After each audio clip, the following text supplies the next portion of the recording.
আসসালামু আলাইকুম। তো সকালবেলা উঠেই আমি ফ্রুটি নিয়ে বসে পড়েছি খাওয়ার জন্য। তারপর ফ্রুটি খাওয়ার পর এখানে আমি পরোটা করব বলে পরোটাটা বেলছিলাম, আর এখানে তেল গরম করতে দিয়েছিলাম ভেজে নেব বলে। তো একদিকে করছি আর একদিকে ভেজে নিচ্ছি। তারপর তো পরোটাগুলো আস্তে আস্তে ভেজে নিয়েছি সবগুলো।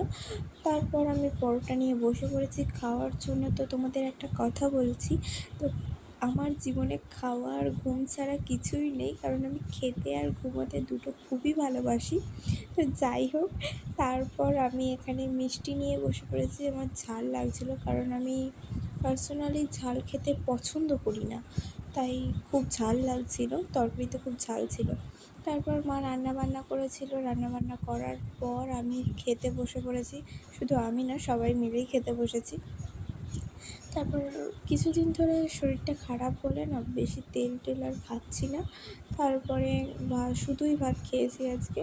তো পাঁপড়, চাটনি আর দই নিয়ে বসে পড়েছি। তো খাওয়া দাওয়ার পর ঘুমিয়েছিলাম। ঘুম থেকে উঠে দেখি মা এগুলো সব এক এক করে মুছে তুলে দিচ্ছে। তো আমি এটাই ভিডিও করছিলাম। তারপর সন্ধ্যেবেলা আমি একটা ক্রিসপেলো খেয়ে নিয়েছি। তো ক্রিসপেলো খেয়েই আজকের ভিডিওটি শেষ করছি। তো দেখা হবে নেক্সট ভিডিওতে। আল্লাহ হাফেজ।